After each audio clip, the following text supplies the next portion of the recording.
Wa indana, dan menurut kita mazhab Asy'ariyah Ahlussunnah wal Jamaah bahwa asma'uhu al-'azimah kadza sifatu dzatihi qadimah. Jadi wajib bagi kita ma'asyiral Asy'ariyah yang mengikuti madhabnya Abul Hasan al-Asy'ari dan Abu Mansur al-Maturidi. Setelah kita membahas tentang sifat-sifat wajibnya Allah, sifat muhal dan sifat yang jaiz, wajib kita meyakini bahwa nama-nama Allah, Asmaul Husna itu, nama-nama Allah yang agung itu juga qadimah. Bukan nama baru. Jadi zaman azali la awwala lahu. Wa kadza sifatu dzati, sebagaimana sifat-sifatnya Allah ini semuanya adalah bersifat qadimah. Artinya apa? Falaisat asma'uhu min wad'i khalqih, bahwa nama-namanya Allah ini bukan dari makhluknya. Pemberian nama-nama Allah Asmaul Husna itu bukan dari manusia. Walaisat sifatuhu hadisatan, demikian juga sifat-sifat Allah itu bukan sesuatu yang baru. Karena memang sifat Allah ini qadimah semuanya. Tidak ada yang baru. Karena apa? Li'annaha law kanat hadisatan. Maka kalau sifat-sifatnya ini baru, lazima qiyamul hawadis bidzatihi ta'ala. Maka pasti ada sesuatu barang baru yang menetap pada zatnya Allah. Kalau sifatnya ini sifatnya yang hadisah. Karena itu, karena Allah ini tidak memiliki dan tidak pantas untuk menyandang sesuatu yang baru, maka seluruh apa yang melekat pada Allah, sifat maupun nama, itu sifatnya juga qadimah. Ini harus kita yakini. Tidak boleh kita kemudian berkeyakinan, oh asma Gusti Allah Ar-Rahman itu anyar itu kan. Itu yang buat Kanjeng Nabi itu, bukan. Jadi nama-nama Allah itu adalah sebutan Allah pada dirinya sendiri. Nah, kalau Allah ini ada sesuatu yang baru, maka wa yalzamu qaunuhu ta'ala wa yalzamu qaunuhu ta'ala 'ariyan anha fil azali. Sementara Allah ini tidak boleh bersifatan dengan sesuatu yang baru. Artinya sepi, tidak memiliki sifat yang baru. Nah, kalau ada sesuatu barang baru yang melekat pada diri Allah, wa yalzamu iftiqaruhu ila mukhassis, maka Allah ini butuh kepada mukhassis, kepada yang menentukan. Siapa yang menentukan? Allah Ar-Rahman, Ar-Rahim, Al-Malik, Al-Quddus. Kan berarti ada orang lain yang menentukan. Kalau memang nama-nama Allah, sifat-sifatnya Allah itu adalah sesuatu yang baru. Padahal Allah itu tidak butuh kepada yang lainnya. Nah, wa huwa yunafi wujubal ghina, bahwa butuhnya Allah, ai iftiqaruhu ila mukhassis, butuhnya Allah kepada sesuatu yang menentukan, ini yunafi wujubal ghina al-mutlaq. Ini akan menafikan kewajiban bagi Allah ini tidak butuh sama sekali terhadap sesuatu secara mutlak. Ini akan bertentangan dengan itu. Karena itu Sekali lagi wajib bagi setiap manusia untuk meyakini bahwa sifat dan nama-nama Allah itu adalah qadimah. Nah, ghina mutlak itu yang bagaimana? Wa huwa intifaul hajati mutlaqan. Ghina mutlak adalah tidak memiliki hajat dan kebutuhan secara mutlak. Jadi Gusti Allah itu betul nonton butuh blas. Termasuk kepada ibadah kita. Gusti Allah enggak butuh awake di ibadah. Yang butuh itu kita. Lu kan diperintahkan kan, berarti Gusti Allah butuh. Lu kalau diperintah iya, Allah memerintahkan. Tapi perintah itu bukan berarti Allah butuh kepada ibadah kita. Sebab Allah walaupun seluruh makhluk tidak menyembah kepada Allah, tidak mengurangi sedikit pun terhadap keagungan Allah. Wa huwa la yakunu illa lillah. Nah, dan ghina mutlak, tidak butuh secara mutlak kepada apapun, itu hanya dimiliki oleh Allah Subhanahu wa taala. Nah, bi khilafil ghina al-muqayyad, berbeda dengan tidak butuh tapi yang masih dibatasi. Nah, seperti kita. Ini butuh kita ini butuh muqayyad, Pak. Kadang butuh, kadang tidak. Tapi kita ini pasti membutuhkan sesuatu. Butuh Allah, kita butuh udara, kita butuh makan, dan sebagainya. Maka ketika perut kita kenyang, kebutuhan makan kita kan tidak butuh makan. Nah, itu karena ada batasan, ada ketentuan. Karena apa? Perut sudah kenyang. Saya butuh makan ketika perut saya lapar. Nah ini. Saya butuh tidur ketika saya capek. Lho Gusti Allah ini mboten pun sama sekali tidak ada kebutuhan terhadap sesuatu sama sekali.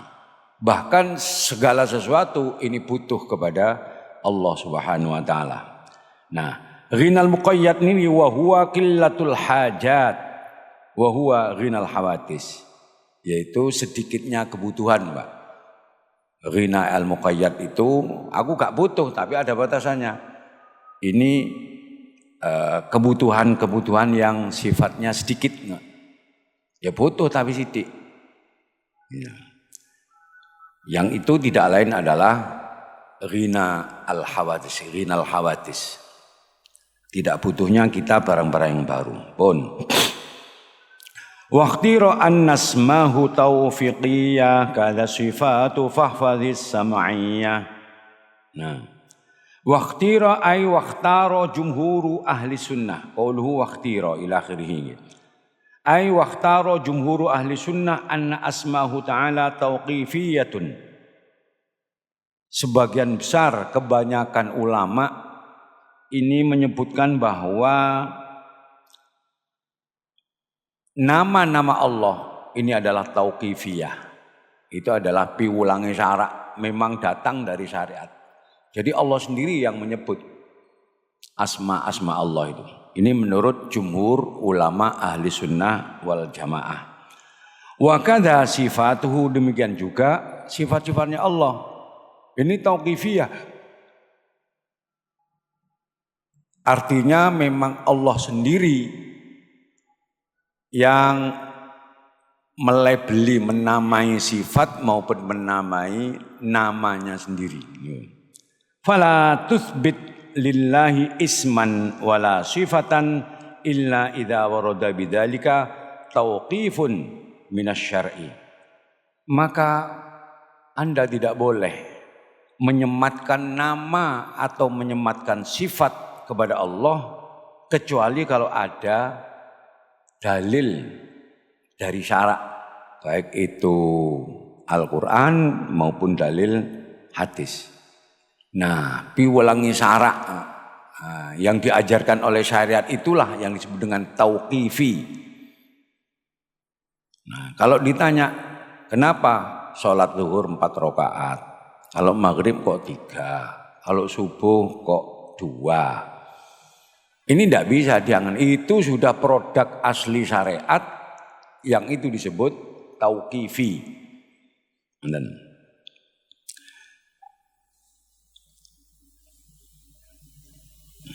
Artinya apa tauqifiku? Ay yatawaqqafu jawazu itlaqiha alaihi ta'ala ala wurudiha fi kitabin aw sunnatin sahihatin aw hasanatin aw ijma'in. Nah, artinya tauqifi ini bahwa bolehnya menyematkan nama atau sifat atas diri Allah Subhanahu wa taala ini harus melalui dalil dari Al-Quran atau hadis yang sahih ataupun yang hasan. Kalau hadisnya bukan sahih atau hasan itu tidak boleh. Nah, au ijma'in atau secara ijma'. Li'annahu ghairu kharijin anha. Nah, karena apa? Karena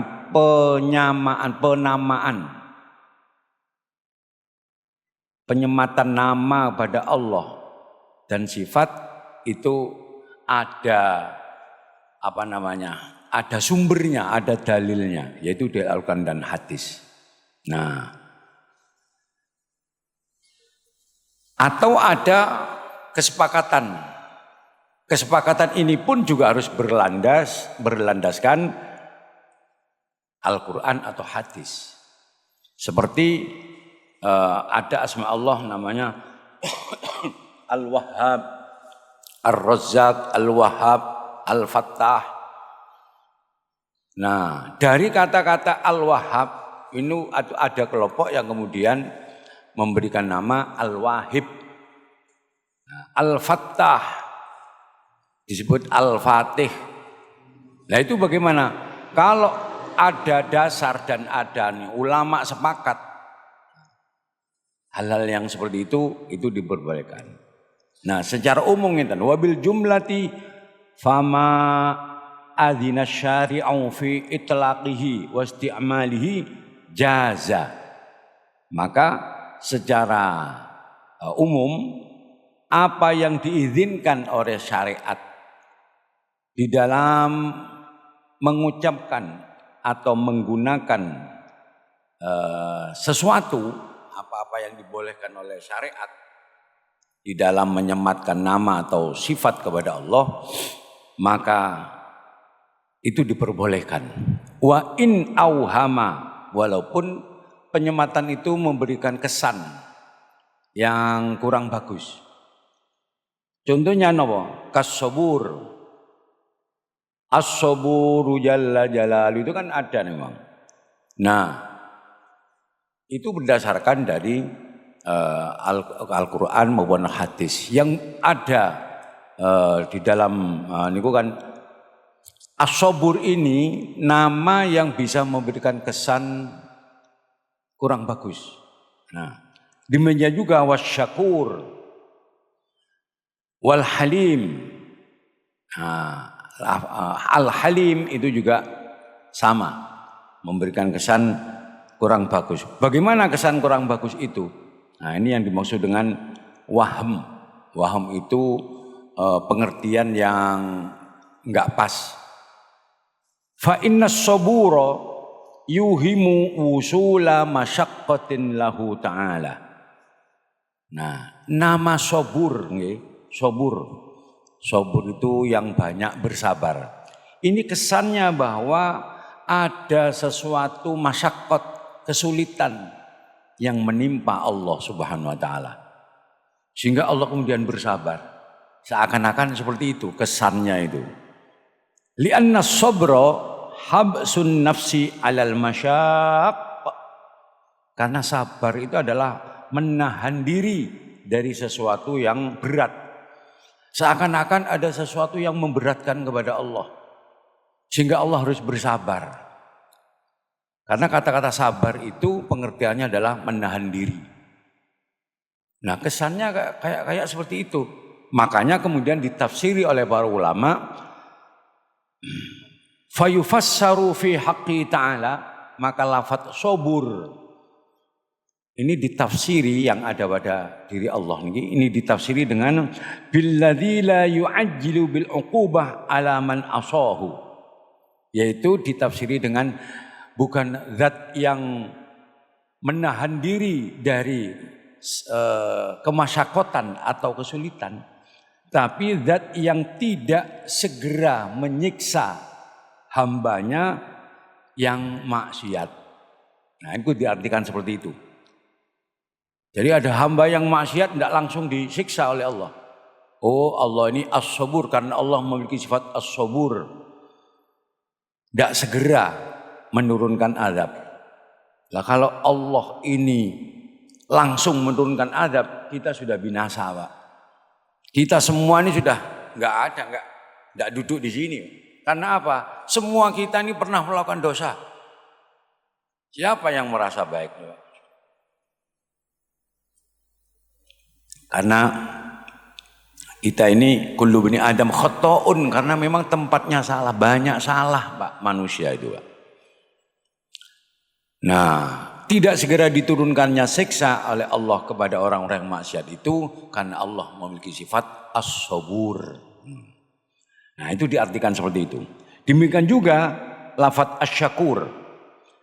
Wasyakura ay anna syakura yuhimu wusula ihsanin ilaihi.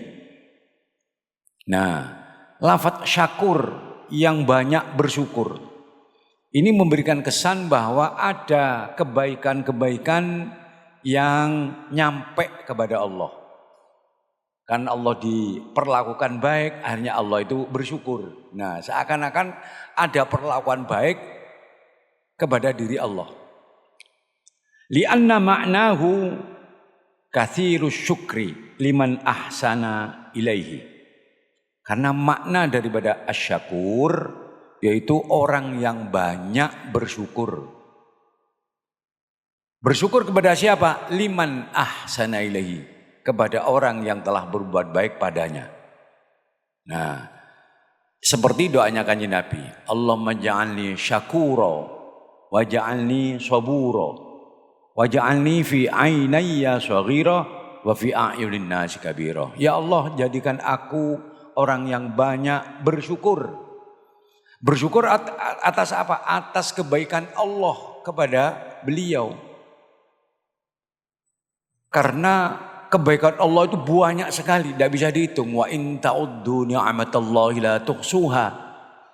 Tetapi sedikit sekali dari hamba-hamba Allah yang sadar dan mau bersyukur.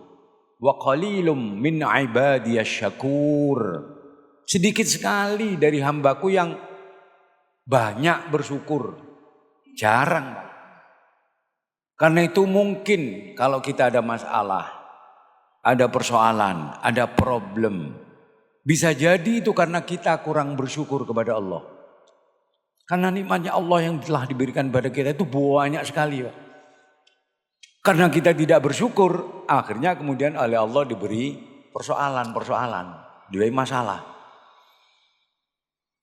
Nah, janjinya Allah, la in syakartum la azidannakum. Nah, kita masyhur ayat itu, kita tahu Pak ayat itu. Wal in kafartum inna adzabi lasyadid. Kalau kamu bersyukur saya tambah. Loh, berarti kalau ada sesuatu yang menimpa diri kita itu bisa jadi karena kita kurang bersyukur. Coba kita kemudian banyak bersyukur kepada Allah. Sekali makan, sekali suap, alhamdulillah. Sekali teguk, bismillahirrahmanirrahim, glek, alhamdulillah. Menelan 3 kali, bersyukur 3 kali. Lah kita enggak, Pak. Habis sepiring, 2 piring, itu tidak bersyukur, Pak. Loh, kalau orang banyak bersyukur, sekali suap, alhamdulillah. Makan lagi, suap lagi. Satu suapan, alhamdulillah. 1 piring sudah berapa banyak, alhamdulillah, Pak. Loh, kita kadang enggak, Pak. Itu pun nunggu kalau gelegeen, sendawa, Pak. Makan 2 piring menengai tablet, baru alhamdulillah. Jadi sedikit sekali dari hamba-hamba Allah ini yang banyak bersyukur. Wa qalilun min ibadi asyakur. Sedikit sekali dari hamba-hambaku yang mau bersyukur. Karena itu perbanyak syukur kepada Allah. Nikmat Allah itu tidak hanya berupa fisik. Hati senang itu nikmat, Pak. Hati lega itu nikmat. Kita bisa sholat itu nikmat itu. Jangan diidentikan dengan rezeki. Kalau dapat rezeki baru alhamdulillah. Tapi kalau oleh rezeki, tidak dapat rezeki uang tapi diwai rezeki sehat. Sama tidak bersyukur. Lah kita ini setiap saat, Pak, selalu dalam pengawasan Allah Subhanahu wa taala. Selalu dalam pengawasan Allah. Allah tidak pernah lepas perhatiannya kepada kita. Kebutuhan kita tentang sirkulasi darah, tentang detak jantung, tentang semuanya, Pak, ikut diperhatikan oleh Allah. Loh, sementara kita ditinggal tidur, Pak. Kita tidur tidak mikir jantung ini ngobano sapa. Alami itu, Pak. Alami gundulmu iku. Ya pangeran sing ngobano, Pak. Jangan nganggap ini sebuah alami. Wah, ini semua ada yang ngatur. Ini Gusti Allah. Disinilah pentingnya ilmu tauhid, Pak. Jangan kemudian mengklaim segala sesuatu keberhasilan itu atas diri Anda atau dari diri Anda. Tidak, Pak. Tanpa pertolongan Allah, kita tidak bisa melakukan apa-apa. Anda bisa bergerak, bisa berjalan, sehingga bisa beraktivitas. Anda punya otak, dan otak itu diisi oleh ilmu pengetahuan, punya hati diisi pengetahuan. Itu yang isi siapa? Yang membuat kita pintar itu siapa? Bukan karena Anda belajar, itu sarana. Iqra itu adalah bagian dari sarana. Apakah tanpa Iqra tidak ada orang pintar? Tanpa orang membaca tidak ada orang pintar? Enggak, Pak. Ada orang yang tidak belajar, tidak sembarang tapi tiba-tiba pintar. Ada, itu menunjukkan bahwa pintar itu bukan dari belajar. Cuma belajar itu cara yang paling besar kemungkinannya seseorang untuk bisa pintar. Untuk bisa ngerti, untuk dapat ilmu, ya baca. Nah, ini sehingga beda, Pak. Orang yang punya ilmu tauhid atau tauhidnya kuat dengan yang lemah, ini beda, Pak. Ketika orang mampu punya jabatan, punya titel, punya harta dan sebagainya.